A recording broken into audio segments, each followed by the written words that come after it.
The last time I stood in this room, it was my home. The air smelled of her perfume, jasmine and sandalwood, and the faint, clean scent of linseed oil from her studio. Tonight, the air is thick with the cloying sweetness of expensive champagne and the murmurs of 100 strangers. They're all here to celebrate a ghost, a genius of my own creation. And standing in the center of it all, beaming under the gallery lights, are the two people who broke my life. My wife and her lover. They have no idea they're standing in the epicenter of a masterpiece. Not the art on the walls, but the revenge about to unfold.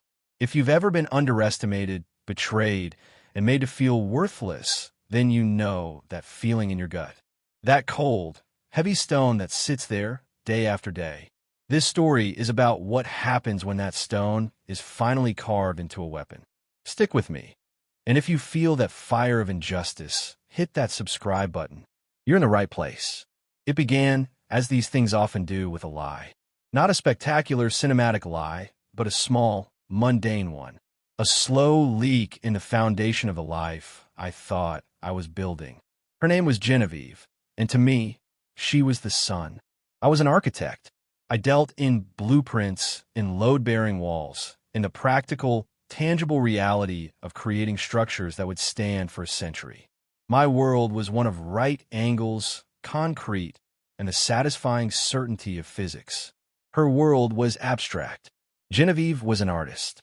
She painted vast canvases of color and emotion that, she explained, were critiques of late-stage capitalism or expressions of postmodern ennui.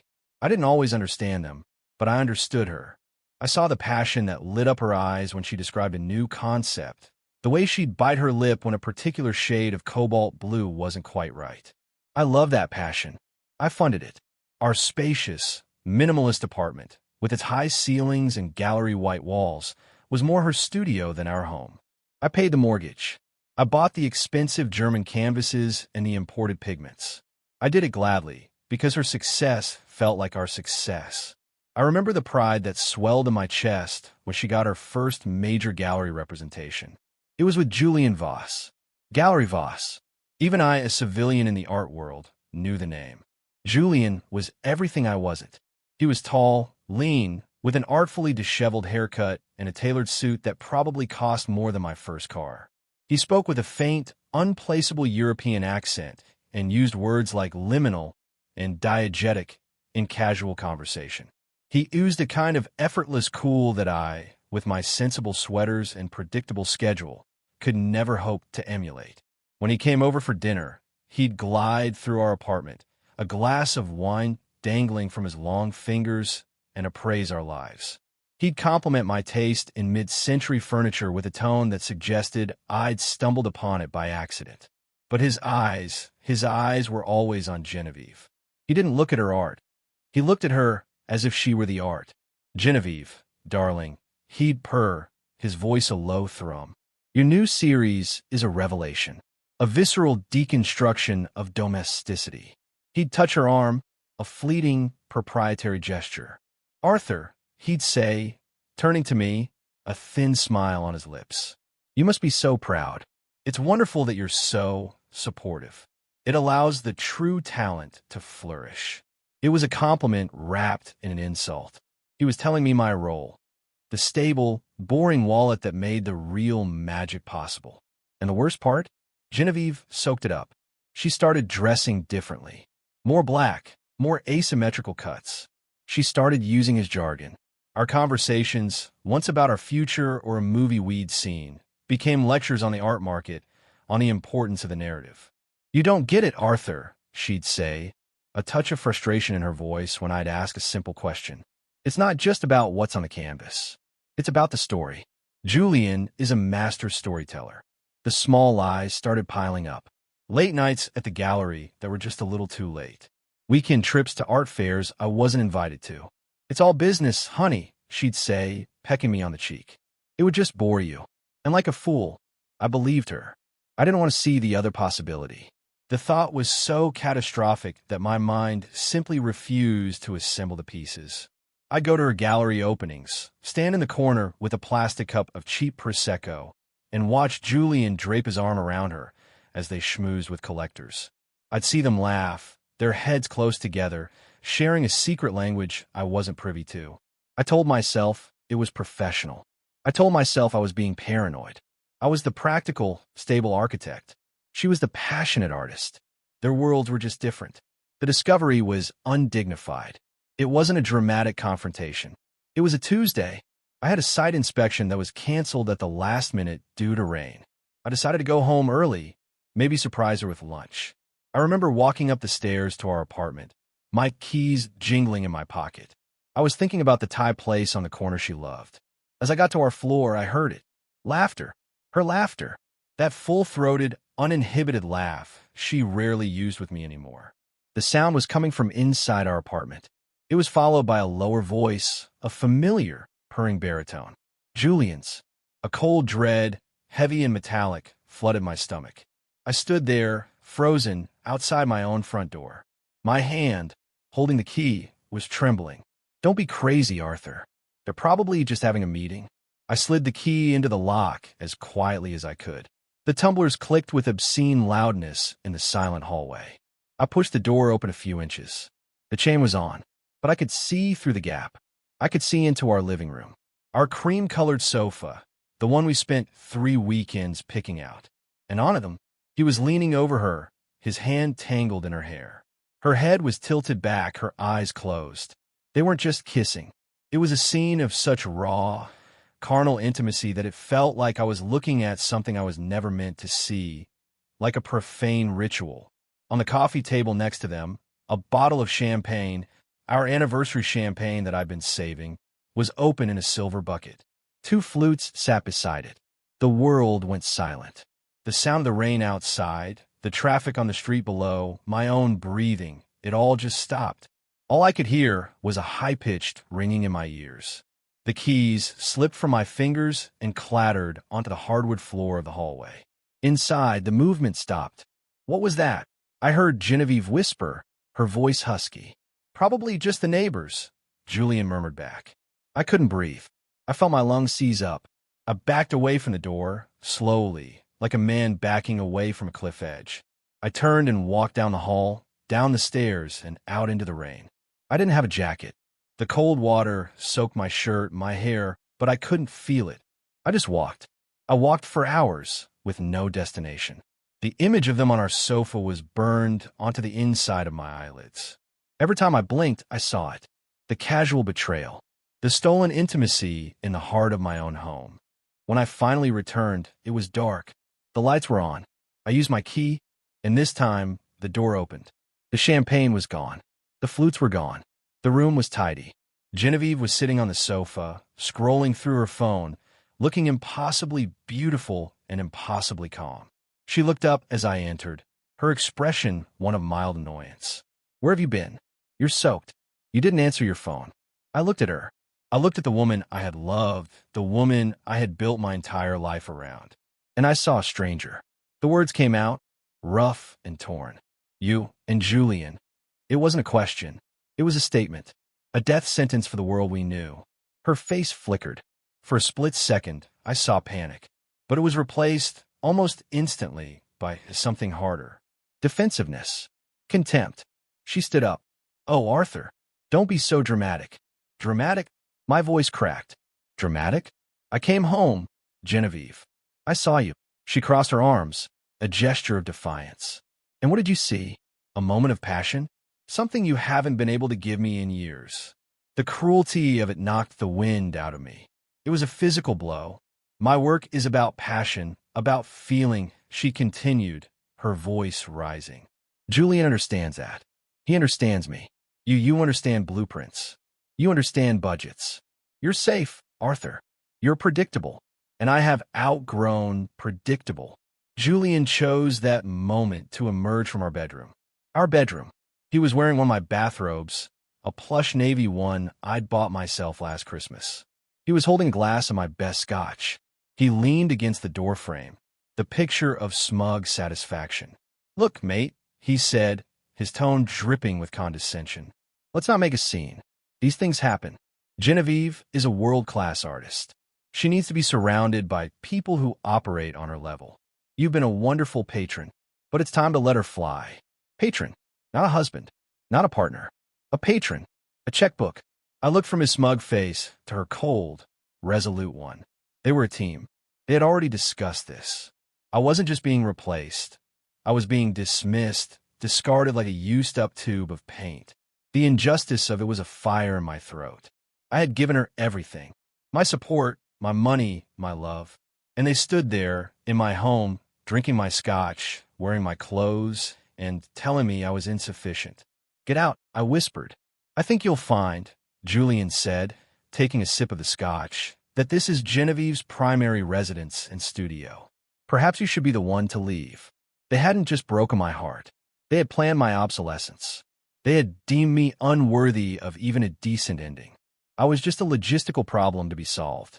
And as I stood there, drenched and broken in the middle of my own living room, watching the two of them, so perfectly matched in their ambition and their cruelty, I felt a coldness spread through me that extinguished all the grief. It was the beginning of a different kind of fire. They thought they had erased me. They thought I was just the boring foundation they could build their new, glamorous life upon. But they forgot one thing about foundations. If you compromise them, the whole structure comes crashing down. They had no idea what I was capable of building, or what I was capable of destroying. The days that followed were a waking nightmare, a smear of gray, sleepless nights bleeding into hollow, sunlit hours. I moved into a soulless, short-let apartment across town. It smelled of bleach and the ghosts of 100 other transient lives. The walls were thin. I could hear my neighbors arguing, their televisions blaring, their lives a constant, muffled reminder of the vibrant life I had lost. My own silence was deafening.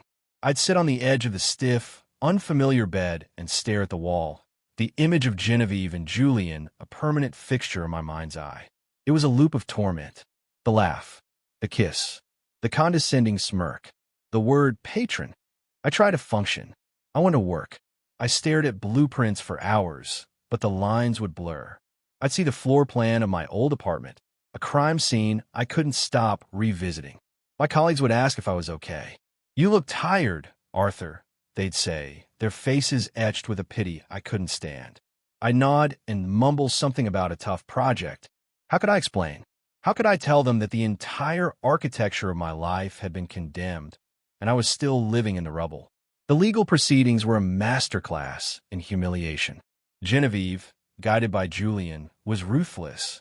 She claimed her art was a joint asset, but her projected future earnings, based on her relationship with Gallery Voss, meant she deserved the lion's share.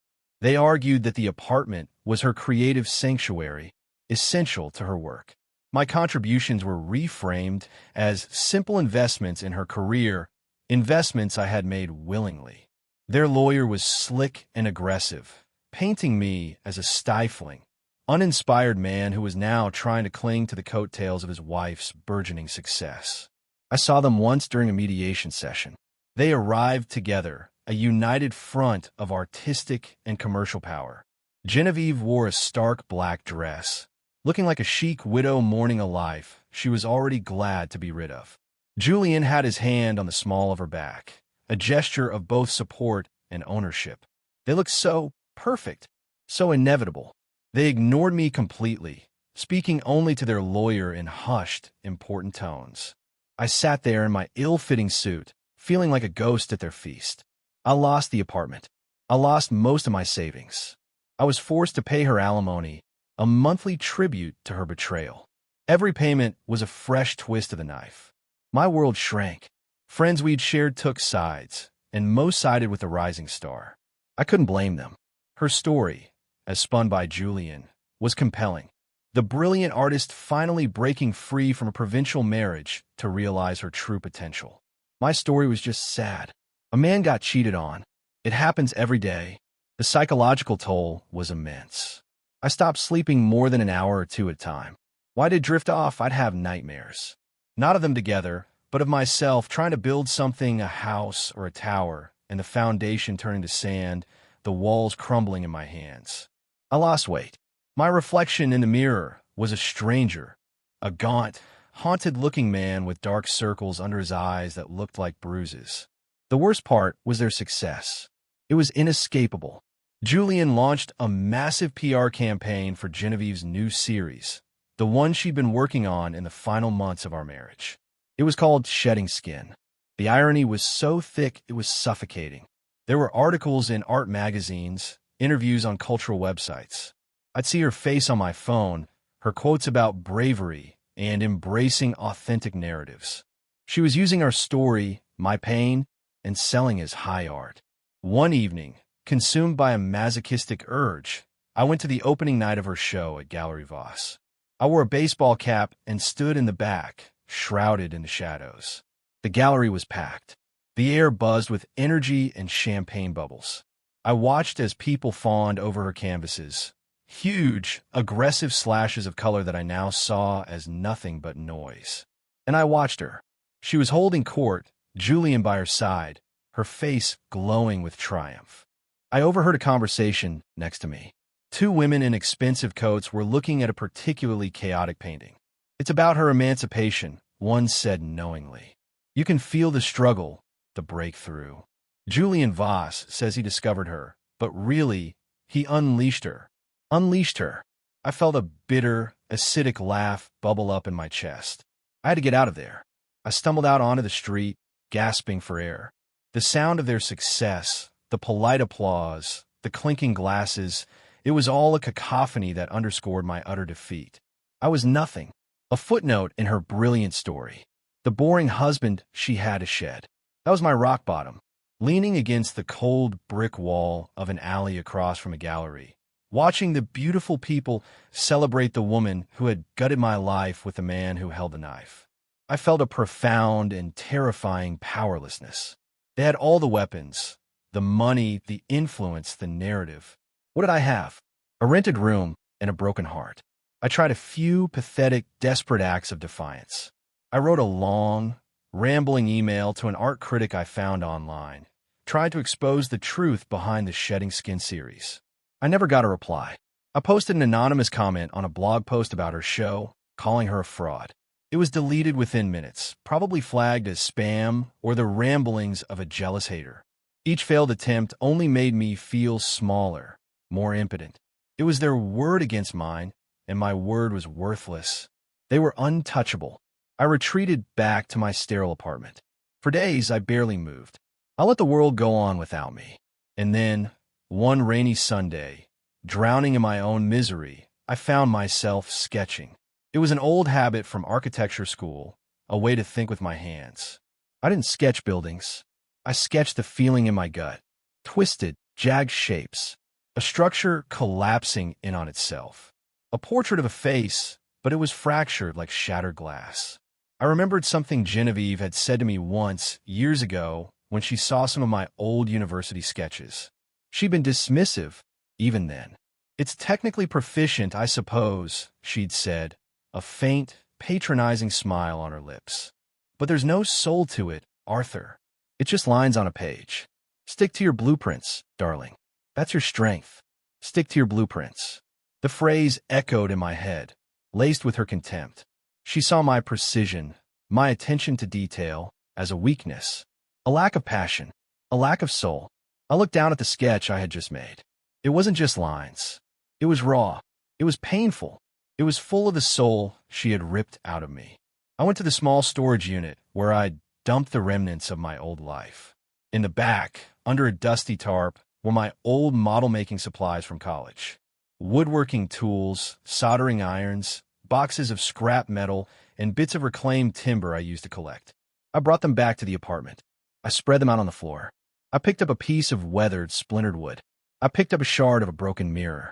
And I started to build. I wasn't thinking. I was just doing.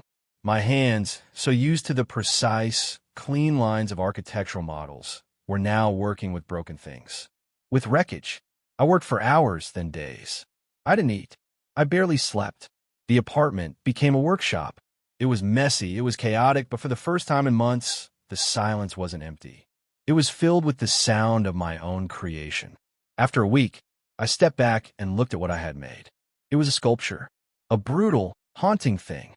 It was a human bust, constructed from shattered mirror fragments, rusty nails, and splintered wood, all held together by blackened, welded joints. You could see a reflection of yourself in the broken pieces, a distorted, fractured version of your own face. It was a monument to my own shattering. It was ugly, and it was beautiful, and it was more honest than anything Genevieve had ever painted. A new feeling began to displace the grief.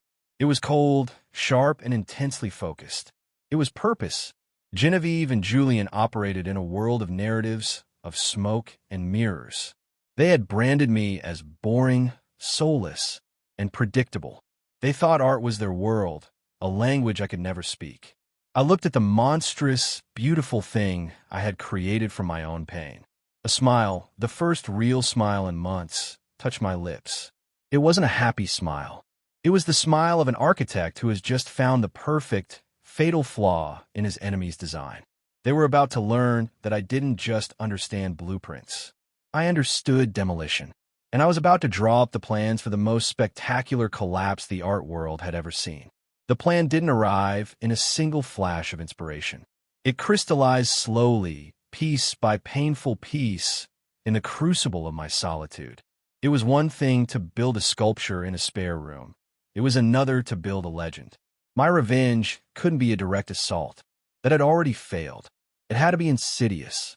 It had to come from within their world, using their own rules, their own language against them. I couldn't be Arthur, the jilted, pathetic husband. Arthur was dead. I had to become someone else. Thus, Kaylin was born. The name came to me in the middle of the night.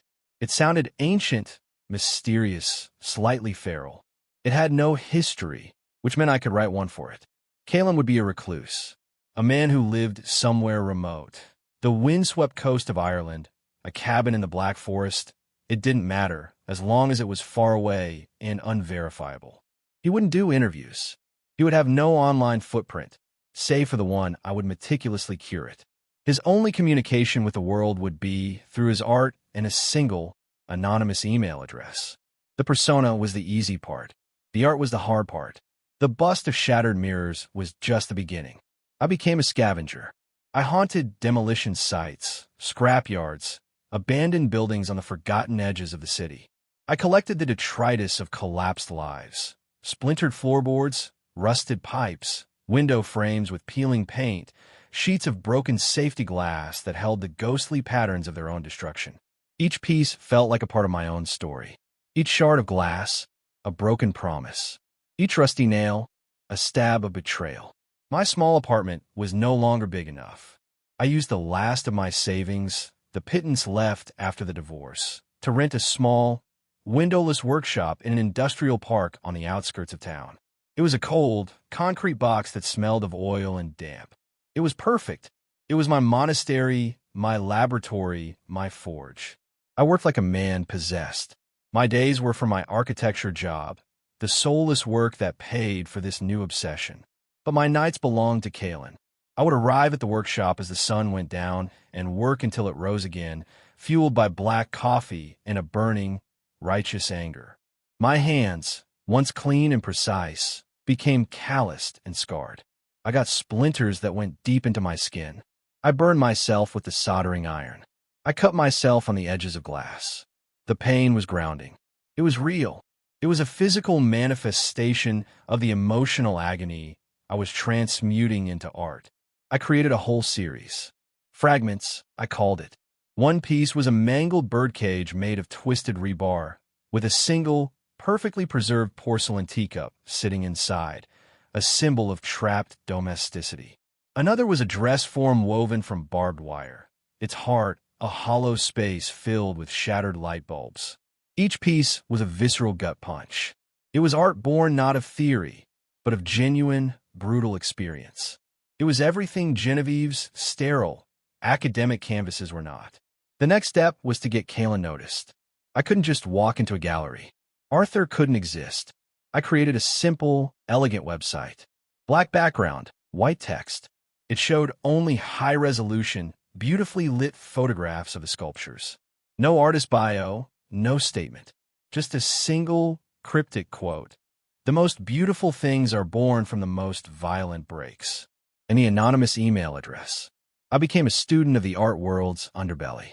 I lurked on obscure art forums, message boards for avant-garde collectors, and the social media feeds of influential but not quite mainstream art bloggers. I didn't promote the website. That would be too obvious. Instead, using a VPN and a fake profile, I would drop a single image of one of Kalen's sculptures into a discussion thread about a different artist. I'd add a simple, anonymous comment, "Has anyone seen this?" or "Remind me of this piece I stumbled upon." It was a slow burn. For weeks, nothing. The silence from the digital world was almost as deafening as the silence in my life. I started to doubt myself. Was this a delusion? Was I just a broken man playing with trash in a concrete box? The ghosts of Genevieve's and Julian's words echoed in my head. Predictable. No soul. Stick to your blueprints. And then, one day, I got a bite. A small, edgy art blog based in Berlin picked it up. The headline read, "Who is Kalen? The ghost sculptor haunting the internet." The blogger wrote about the raw power of the pieces, the mystery of the artist, the way the work felt dangerously real. That post was a spark in a tinderbox. Other blogs linked to it. The forum started buzzing. The mystery was the hook. In a world where every artist had a meticulously crafted personal brand and a constant social media presence, Kalen's total anonymity was a powerful statement. He was the anti-artist.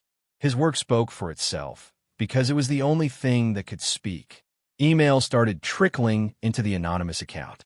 Small galleries from around the world, asking to exhibit a piece. I was careful. I chose one. A tiny, respected gallery in Amsterdam, known for taking risks. I arranged the shipping through a third-party logistics company, paying in cash so there was no paper trail back to me. I wrote the gallery owner a short, cryptic email in Kalen's voice, stating that the work should be displayed with minimal lighting and no descriptive plaque. The show was a minor sensation. The centerpiece, the barbed wire dress form, sold on the first night to a well-known European collector. The price was modest, but it was more money than I had ever dreamed of making from art. More importantly, it gave Kalen legitimacy. He wasn't just an internet rumor anymore. He was a real, selling artist. The buzz grew louder. The name Kalen started to appear in more prestigious publications. People were speculating wildly about his identity. Was he a famous artist working under a pseudonym? A political dissident? A madman in a cabin? The myth I had built was taking on a life of its own. I knew, inevitably, the ripples would reach Julian. I waited for it, with a knot of anxiety and exhilaration in my stomach.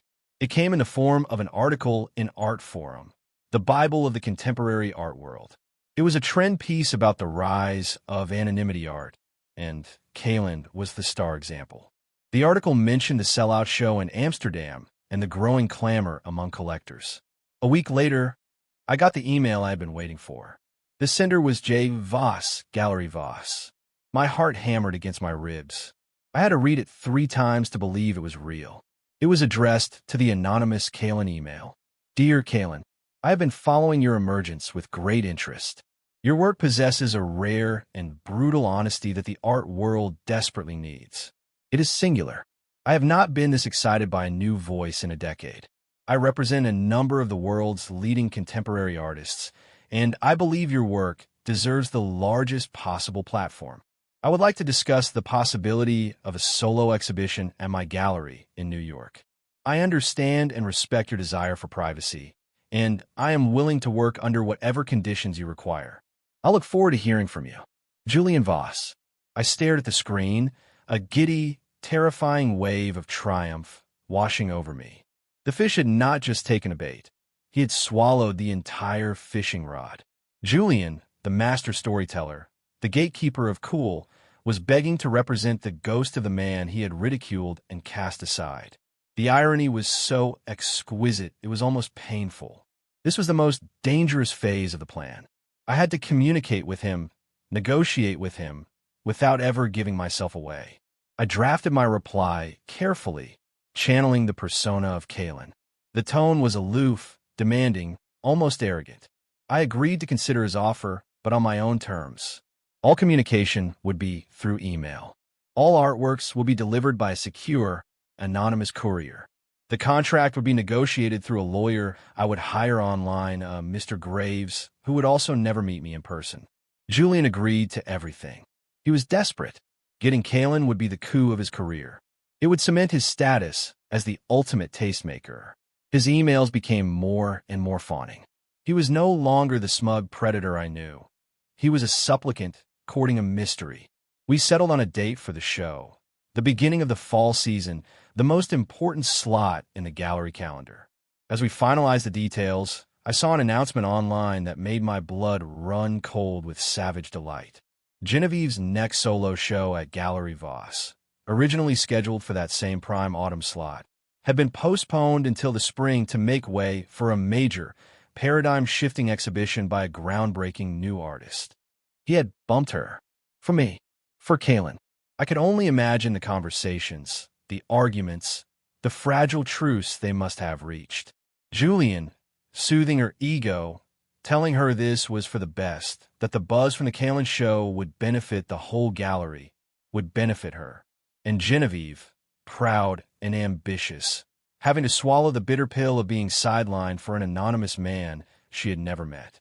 The first crack in their perfect, united front. My own creation, my own pain-fueled ghost, was already beginning to tear them apart. The sculptures were being crated up in my workshop. The contracts were signed by a phantom lawyer. The PR machine at Gallery Voss was spinning up, creating a tidal wave of hype for the biggest art event of the year. The trap was set. The bait was taken. And as I packed the final, most important piece into its crate, a sculpture I had titled The Patron, I knew the night of the show wouldn't just be an exhibition. It would be a reckoning. Julian and Genevieve were about to come face to face with a ghost, and he was going to burn their world to the ground. The weeks leading up to the opening were a blur of calculated risk and heart-stopping tension. Julian, true to his word, launched a PR blitzkrieg. The name Kalen was everywhere. Glossy magazines ran features with shadowy photos of my sculptures, speculating on the identity of the art world's phantom. Influential critics wrote breathless columns about the return of authenticity. Julian was positioning himself as a visionary, the only dealer with the foresight to capture this lightning in a bottle. In his interviews, he was insufferably smug, speaking of Kalen with a proprietary air, as if he had personally sculpted the man from myth and clay. It was nauseating, and it was perfect. I communicated with him only through terse, demanding emails from Kalen's account, a tactic that seemed to fuel his obsession. I made outrageous demands about the lighting. It had to be stark, single-source spotlights, creating long, dramatic shadows. The layout of the gallery, the pieces had to be spaced far apart, forcing solitary contemplation, and even the type of champagne served at the opening, he was to serve none, only whiskey neat. Each eccentric command only solidified Kalen's mystique. Julian, desperate to please his new star, complied without question. The final piece of the puzzle was the centerpiece of the show, the sculpture I called The Patron. It was my most ambitious and most personal work. I had built a scale model of the living room of my old apartment, our apartment, but it was constructed from decayed, reclaimed floorboards and rusted metal struts. The iconic sofa was there, but its frame was twisted and broken, its cushions made of packed, yellowed newspaper. On the coffee table, I had welded two champagne flutes together, their stems permanently and unnaturally fused. And hanging on the wall where Genevieve's first successful painting once hung, there was only a gaping, empty hole in the structure, revealing the cold, dark wall behind it. It was a diorama of a dead life. It was a monument to a crime scene. My last instruction to Julian was the most crucial. The patron was to be kept under a black velvet cloth until 9 p.m. sharp, an hour into the opening. It was to be unveiled personally by him. He loved the theatricality of it. "Brilliant, my dear Kalen," he wrote back. "The anticipation will be exquisite." On the night of the opening, I was a nervous wreck. This wasn't just about revenge anymore. It was a performance, a piece of theater years in the making, and I had no idea if the final act would land. I couldn't go as myself. Arthur was a ghost, so I became someone else one last time.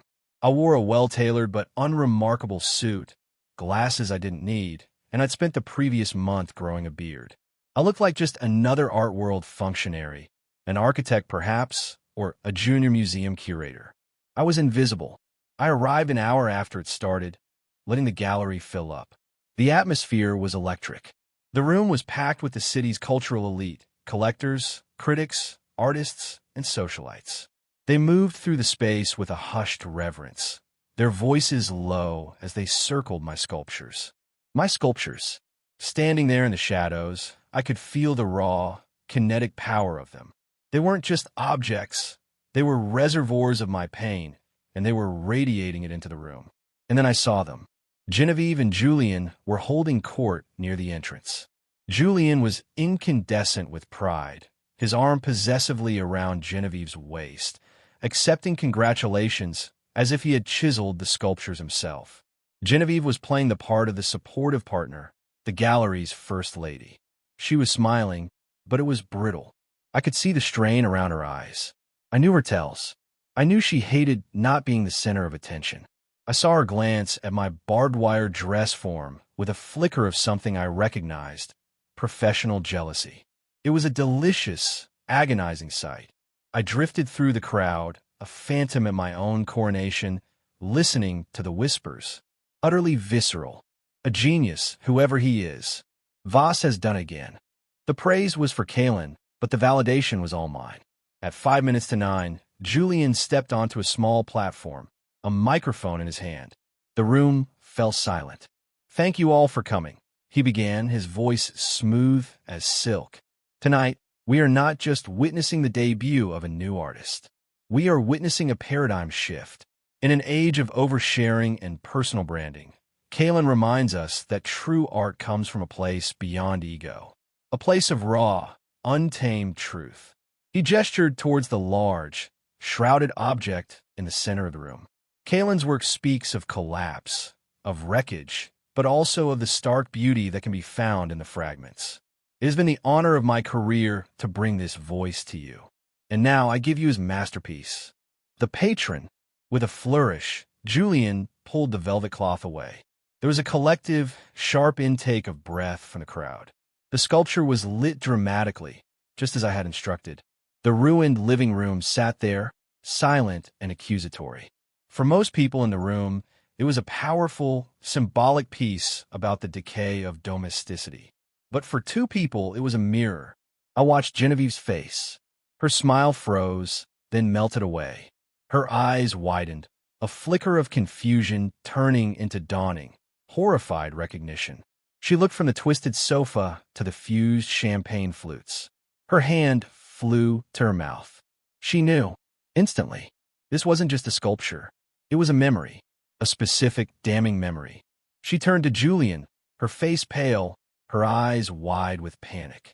But Julian was still basking in the glow. He hadn't seen it yet. He was too busy absorbing the applause that was beginning to ripple through the crowd. And then the final act began. On the large white walls on either side of the gallery, projectors I had insisted were for atmospheric lighting flickered to life. Not with light, but with words. White text on a black background, just like the website. It started with a quote. "The most beautiful things are born from the most violent breaks." Kalen. The crowd murmured, thinking this was part of the show. Then, new text appeared. A statement from the artist. They call me a ghost. A mystery. But my story is very simple. I am an architect. I build things that are meant to last. I once built a life with a woman I loved. I built her a home. I supported her dreams. I was her patron. A gasp went through the room. Julian's smile vanished. His head snapped towards the screen, then back to the sculpture, its title, The Patron, now echoing with a hideous new meaning. Genevieve was shaking her head, whispering, "No, no, no." The text continued, scrolling slowly, mercilessly. My wife was an artist. Her dealer told her she had a brilliant narrative. So they wrote a new one together. It began on our sofa with my champagne, while I was at work, building the life they were planning to steal. They call me boring, predictable, lacking in soul. They said I should stick to my blueprints. The room was utterly silent now, save for the quiet hum of the projectors. Every eye was locked on the screens, then darting to Julian and Genevieve, who were now frozen in the spotlight, their faces masks of pure horror. So I did. I drew up a new blueprint. This project wasn't about building, but about demolition. Every piece in this gallery is a piece of the life you shattered. The rusted metal is your betrayal. The broken glass is my heart. This is my soul, laid bare for you all to see. You want a narrative, Julian? Here it is. And then, the final words appeared on the screen. My name is Arthur Cole, and you are all standing in the ruins of my marriage. For a moment, there was nothing. A stunned, absolute silence. Then, a single smartphone was raised to take a picture of the screen. Then another, and another. Within seconds, the entire gallery was a sea of glowing screens, everyone documenting the social execution happening in front of them. The whispers started, then grew into a roar. The critics weren't looking at the art anymore. They were looking at the car crash. The story was no longer about mysterious genius. It was about a sordid, spectacular affair and an act of revenge so meticulous, so public, so perfectly crafted that it was, in itself, a masterpiece. Julian was ashen. He looked like he had been turned to stone. His career wasn't just over. It was a punchline. He hadn't discovered Kaylin. He had been curated, manipulated, and ultimately destroyed by the very man he deemed insignificant. Genevieve simply broke. A choked sob escaped her lips, and she turned and fled, pushing through the stunned crowd, the flashbulbs of 100 phones following her like a predator's eyes. I didn't stay to watch the rest. I didn't need to. I turned and walked toward the exit, melting back into the crowd. No one noticed me. I was still invisible. As I reached the door, I made eye contact with Julian across the room. For a split second, his terrified, uncomprehending gaze met mine. And in that moment, he saw me. He saw Arthur, the boring, predictable architect, and his face crumbled. The understanding, the sheer, beautiful totality of his humiliation hit him. Resolution and reflection. I walked out of the gallery and into the cool night air. I didn't feel the explosive joy I thought I would. I didn't feel anger. I felt quiet. The heavy, cold stone that had been sitting in my gut for years was gone. In its place, there was just a profound, peaceful emptiness. The roaring fire of my rage had burned itself out, and in the process, it had forged something new. I never made another sculpture as Kaylin. I didn't need to. Kaylin was a tool, a weapon, and his purpose was served. The art world talked about the Kaylin incident for years. The sculptures, now infamous, became priceless collector's items. I sold them all through an anonymous trust and used the money to start over, far away from that city and its ghosts. Julian's gallery closed within 6 months. His reputation was irreparable. Genevieve never showed her work again. Her narrative had been permanently overwritten by mine. They had tried to erase me, and instead, I had made them the footnote in my story. My revenge wasn't about destroying them. It was about reclaiming myself. They took my home, my love, and my dignity. So I built a monument out of the wreckage.